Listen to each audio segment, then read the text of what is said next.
Raphtalia's about to shank somebody.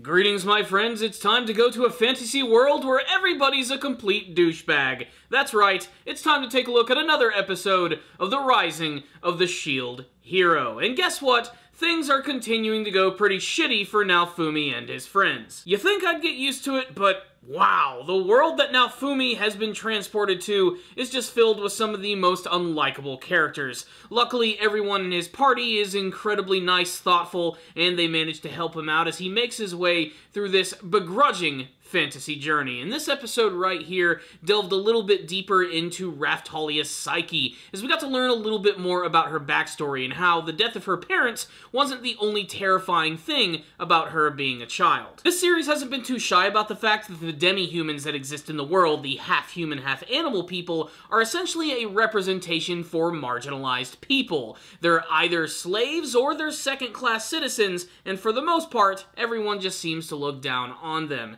And this is a world which can be very cruel, and we get to learn all about that in Raphtalia's backstory. But the bulk of this episode was all about Naofumi and his crew as they try to make their way to Siltwell, which unfortunately is not going to be happening anytime soon, because mine is burning down the motherfucking forest. This was teased at the end of the last episode, and she pretty much burns down an entire mountain just to stop Naofumi or to potentially catch them in the fire so that they can burn to a fiery death. And they have no choice but to take a detour, and they end up going to this land which is known as, and I'm probably going to mispronounce this, Sayeto. Sayet?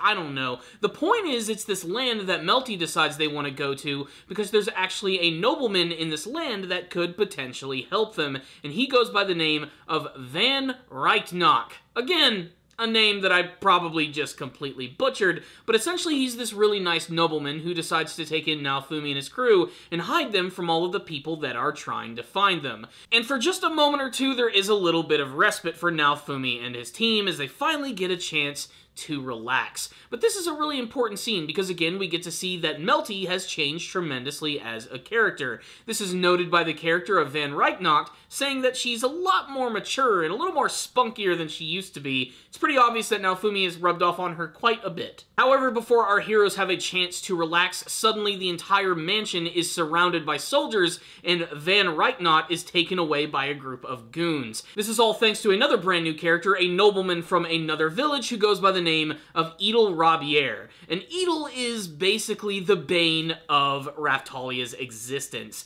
There's a lot of weird random flashbacks in this episode, and that's all because Raphtalia is having these PTSD images that are popping up in her head when they arrive in this area, knowing that this is actually very close to where she grew up and where her and her friends were actually captured by some very fanatical people. And that's when Edel, in all of his douchebaggery, decides to bust into the mansion and decides to take Malty for himself, taking all of the glory and doing a lot of creepy things while he does it. The implication, of course, is this is someone who used to roll with the king of the kingdom, and he's also a fanatic member of the Church of the Three Heroes. And he takes this really seriously. He also has extreme prejudices against demi-humans. He also happens to be an abusive dickhead, and it just so happens that maybe he was the one who actually took Raphtalia away after the death of her parents, including one of her friends who, according to Raphtalia, goes by the name of Rifana. We don't go into this too much, but she seems to have these dark memories in her head about something that happened with this nobleman and her friend Rifana.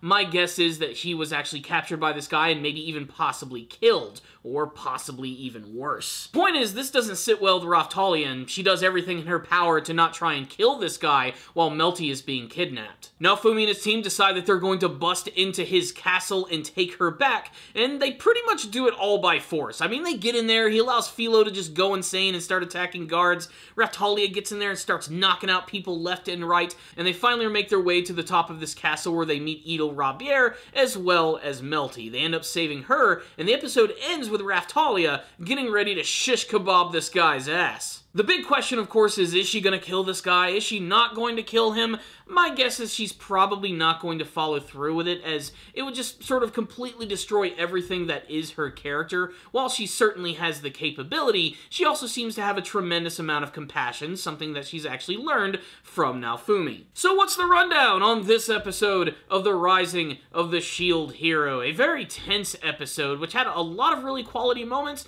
and a lot of not so quality moments. I'll get to those in a second, but this episode did a pretty good job of actually building on the character of Malty, making her a little more two-dimensional and really acknowledging the fact that she has changed ever since we were introduced to her. Starting out as something of just a typical spoiled princess, and now she's a princess with a purpose, one who simply wants to change the world, and her growing relationship with Naofumi is how that's all eventually going to go down. Not only has she become pretty useful to the group, but she's also going to be responsible for ultimately changing this world, and I can't wait for her next big confrontation with her sister, as I have a feeling that next time, she's not simply going to take things sitting down. She also proved that under pressure, she can handle things pretty well, especially when she was captured in this episode, while still managing to not get Naofumi, Raphtalia, and Philo in trouble. But really, I think the biggest takeaway from this episode was all of the little flashback sequences we got with Raphtalia, learning a little bit more about her backstory, and how her returning home has actually been very disturbing for her.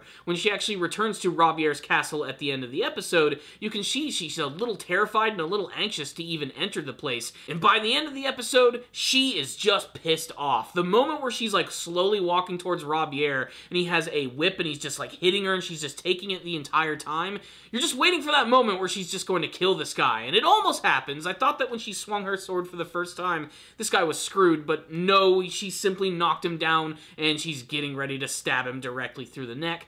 Like I said, I really don't think that's actually going to happen. It would be very out of character for Raphtalia to actually do something like this, and if they do follow through with it, wow, the series just got really fucking dark. I'm also glad that we finally got another episode that delved a little bit more into the life of the demi-humans. We don't really get to see too much of them. We get to know that land they go to with Van Rytnot, like that land, like all of the demi-humans there seem to be treated at least pretty good, and they seem to have a lot of respect for that nobleman, to the point when he is captured, they actually end up just like going to the front of Robier's castle and just raising a fucking shit fit. I'd like to say all of this is an extreme exaggeration, but it's an unfortunate mirror of a lot of the things that actually go on in our very own history, and it makes it all the more relevant. Overall, I really liked this episode. If I had any complaints, it's just a few animation mistakes and a few moments that I think that are kind of lazy for the series. Like the opening scene with Mine getting ready to burn down the forest. I know they have to save on the budget and everything, but does every single soldier have to look like a freaking clone of one another?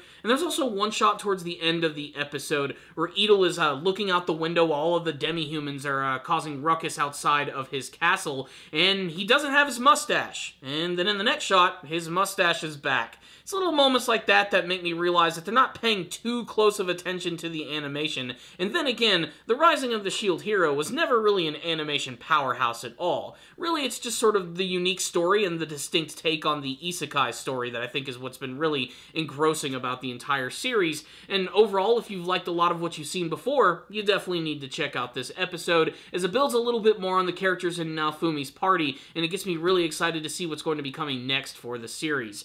With that being said, I'm going to give this episode a 4 out of 5. I'm really interested to see what's going to happen next, if Raphtalia is going to follow through with her revenge. Like I said, I don't think that's going to happen, but I'd love to get your thoughts in the comment section below about what you thought about this episode and what you think Raphtalia is going to do in this situation. She just going to end up slicing and dicing this fucker? Or is something else going to happen? Let's get a discussion about this episode and what you guys want to see from the rest of the season in the comment section below. I'll see you all next time, and as always, stay down there, baby.